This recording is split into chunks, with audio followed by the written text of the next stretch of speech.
आप यहीं रहिए, यहीं रहिए, यहां रहिए, आप दोनों यहां रहिए। नमस्कार, एक सेकंड शांत हो जाए। सबसे पहले मैं आप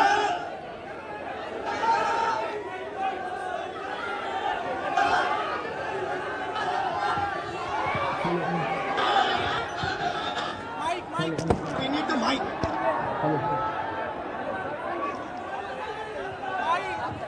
Hello.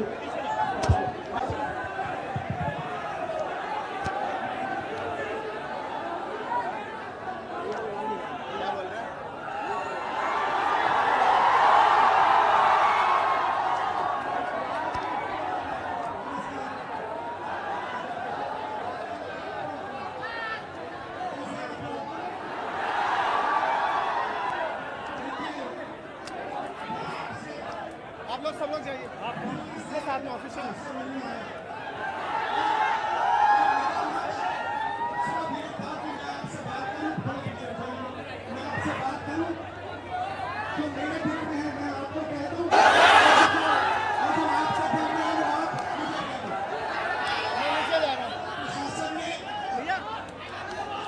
पूरी तरह रोकने की कोशिश की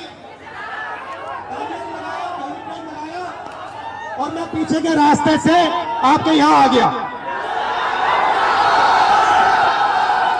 देखिए,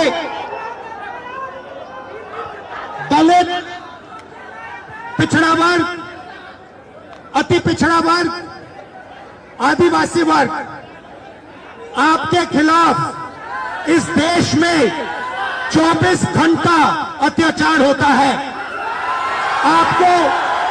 आपको दबाया जाता है, आपको शिक्षा के सिस्टम में रोका जाता है, आपके खिलाफ पेपर लीक किया जाता है और आपके करियर को रोकने के लिए, खत्म करने के लिए किया जाता है। हमने 3 मांगे की हैं। सबसे पहले जाति जनगणना, सही तरीके का जाति जनगणना जो हमने तेलंगाना में किया। दूसरी बात, कानून, हिंदुस्तान का कानून है कि प्राइवेट कॉलेजेस और यूनिवर्सिटीज में आरक्षण होना चाहिए और ना नरेंद्र मोदी, ना बिहार की सरकार उस कानून को लागू कर रही है। इसीलिए हम उन पर दबाव डालेंगे और जब तक, मैं बता रहा हूं, जैसे मैं यहां आया हूं ना, रोक नहीं पाए, वैसे ही नहीं रोक पाएंगे जब तक इन्होंने प्राइवेट इंस्टीट्यूशंस में रिजर्वेशन नहीं किया, तब तक हम आगे बढ़ते जाएंगे, लड़ते जाएंगे। क्योंकि आप 90% हो, आप अपनी स्ट्रेंथ समझो। आपको भटकाकर, डराकर, दबाकर, आपके ध्यान को इधर उधर करके आपको रोका जाता है। इस देश में आपके लिए कोई जगह नहीं है। 90% के लिए इस देश में कोई रास्ता नहीं है। आप ब्यूरोक्रेसी को देखो, सीनियर ब्यूरोक्रेसी में आपके कितने लोग? 0।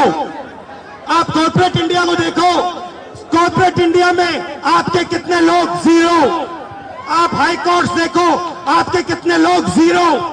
आप एजुकेशन सिस्टम के मालिकों को देखो, मेडिकल सिस्टम के मालिकों को देखो, आपके लोग कितने? 0। मगर मनरेगा की लिस्ट निकालो, आपके लोगों से भरी हुई है। मजदूरों की लिस्ट निकालो, आपके लोगों से भरी हुई है। सारे के सारे कॉन्ट्रैक्ट, सारा का सारा धन 5-10% के हाथ में जाता है और आपको उल्टी सीधी बात बताकर आपके ध्यान को इधर उधर कर दिया जाता है। आपको एक साथ खड़ा होना है और 3 मांगे हैं। पहली मांग जाति जनगणना, दूसरी मांग प्राइवेट इंस्टीट्यूशंस में, प्राइवेट स्कूल और कॉलेजेस में रिजर्वेशन, अति पिछड़ा का, ओबीसी का, दलित का, आदिवासी का। तीसरी बात SC ST सब प्लान जो आपका पैसा है, जो आपको नहीं दिया जाता है, आपको वो दिया जाना चाहिए। ये 3 चीजें कहने में आपसे आया था। और ये बात समझिए, आप एक बात समझिए, बिहार की पुलिस ने अभी मुझे रोकने की कोशिश की, रोक नहीं पाई। पता है क्यों नहीं रोक पाई? नहीं, इसलिए नहीं रोक पाई क्योंकि आपकी शक्ति मेरे पीछे है। आपकी शक्ति मेरे पीछे है, इसीलिए कोई, दुनिया की कोई शक्ति उसको रोक नहीं सकती है।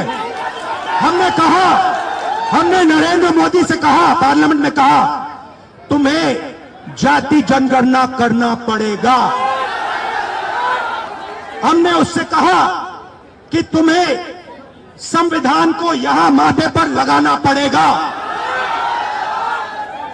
नरेंद्र मोदी जी ने आपके दबाव से डरकर जाति जनगणना हिंदुस्तान में घोषित किया है।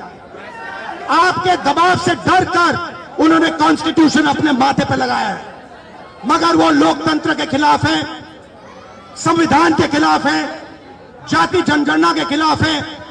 और जो 90% हिंदुस्तान की गरीब आबादी है, अति पिछड़ा, दलित, आदिवासी, माइनॉरिटीज, ये इन सब के खिलाफ है। ये अदानी अंबानी की सरकार है, ये आपकी सरकार नहीं है। आपने इतने प्यार से मेरी बात सुनी, इसके लिए आप सबको दिल से बहुत बहुत धन्यवाद। मैं जानता हूं SC ST अति पिछड़ा हॉस्टल्स में यहां क्या होता है। मैं आपको गारंटी देता हूं, जैसे ही हिंदुस्तान में सरकार आएगी, जैसे ही बिहार में हमारी सरकार आएगी, हम ये सारा का सारा बदल देंगे और आपके लिए जो होना चाहिए वो करके दिखाएंगे। आप सबका बहुत बहुत धन्यवाद। नमस्कार, जय हिंद।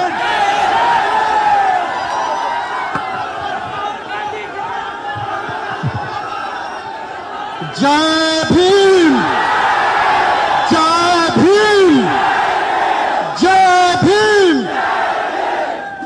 Thank you. जय भीम, और ताकत से जय भीम। नमो बुद्धाय। जय भीम, जय भीम।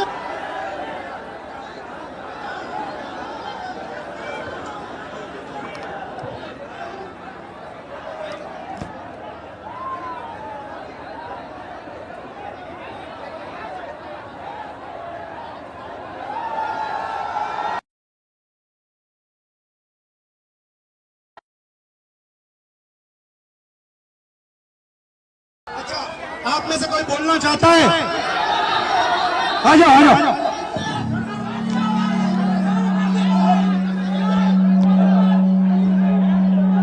आपका नाम? प्रदीप सर। प्रदीप। यहाँ पे आपके हॉस्टल में क्या हालत है, थोड़ा बताइए मुझे। सर हॉस्टल की हालत बहुत खराब है, हॉस्टल की हालत बहुत दयनीय है। हम लोग बहुत बुरी स्थिति में रहते हैं सर। यहाँ की जो प्रशासन है उसके द्वारा बीच बीच में मानसिक प्रताड़ना दी जाती है हॉस्टल को खाली करवाकर। सर आपसे बहुत उम्मीद है, आपसे उम्मीद इसलिए है कि आप नेता प्रतिपक्ष है और आप हमारे देश के अगले यशस्वी प्रधानमंत्री है सर, तो आपसे बहुत उम्मीद है सर। आपके साइड से, आप सबके साइड से लोकसभा में मैं कौन सा मुद्दा उठाऊं? सर लोकसभा में सर जो दलित के साथ भेदभाव होता है और शिक्षा का सर जो बजट है दिन पर दिन घटता जा रहा है, और कल्याण विभाग की जो सर बजट है वो घटती जा रही है। दलित की शिक्षा तो सर दलित की शिक्षा योजना स्तर पे मिलती है, लेकिन उसको जमीनी स्तर पे नहीं मिलती है सर। ये जो नई शिक्षा नीति है इसमें सर दलित विरोधी है, इसको डिजिटलाइज करने की बात की जा रही है, जबकि हमारे समाज में सर बहुत से लोग डिजिटल से बहुत दूर है, उनको डिजिटल का डी भी नहीं पता है। तो उसके लिए सर कुछ किया जाए और जमीनी स्तर पे किया जाए सर। आप उम्मीद है सर आप कर सकते हैं सर। ये जो पूरा शिक्षा का सिस्टम और स्वास्थ्य का सिस्टम प्राइवेटाइज हो रहा है, इसके बारे में आप क्या सोचते हो? सर ये सर प्राइवेटाइज करने का सर ये सरकार की जो मंशा है सर, उसे SC ST OBC को दूर रखा जाए सिस्टम से सर। हम लोग शुरू से सिस्टम से दूर है, न हमारा मीडिया में कोई है, न हमारा उद्योगपति कोई है, न हमारा बड़ा बड़ा ब्यूरोक्रेट्स में कोई है। तो सर हम लोग को जो उसमें भागीदारी है वो देनी चाहिए सरकार को। मीडिया के बारे में बताइए थोड़ा। सर जो मीडिया गोदी मीडिया है क्योंकि मीडिया से हम लोग को दिखाती नहीं है, हमारा लोग मेन स्ट्रीम मीडिया में है नहीं, तो हम लोग चाहते हैं कि हम लोग का भी मीडिया प्रतिनिधित्व हो।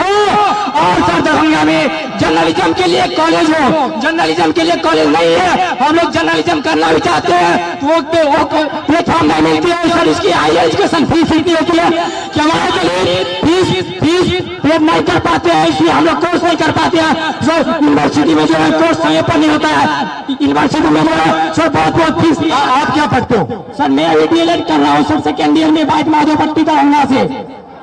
कैसा चल रहा है? सर DLED तो ठीक चल रहा है, लेकिन सर आगामी TRE 4 है जिसमें 23-25 वालों को मौका मिले, इसके लिए भी हम लोग प्रोटेस्ट किए हैं सर, कर रहे हैं सर। और माता पिता क्या करते हैं? भाई बहन कितने हैं? सर मेरे माता पिता सर, मम्मी तो गृहिणी है, पापा एक मामूली ड्राइवर है सर। पापा जो है 300-400 दिहाड़ी पे काम करते हैं सर। हम लोग बहुत गरीब तबके के साथ हैं, अगर ये हॉस्टल नहीं होती तो हम लोग को एक ऐसा प्लेटफॉर्म नहीं मिलता, हम लोग नहीं पढ़ते, इसलिए ये हॉस्टल है। और सर एक और मांग आपसे हम लोग करना चाहेंगे कि सर ये हॉस्टल है, हम लोग यहाँ मैट्रिक इंटर ग्रेजुएशन कर लेते, क्या मैट्रिक इंटर ग्रेजुएशन करने से हम लोग को नौकरी मिलेगी? नहीं मिलेगी।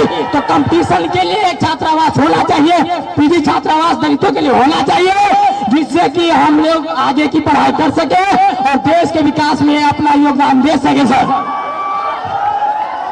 भाई बहन और पापा मामा से मेरी नमस्ते कर देना। Thank you brother.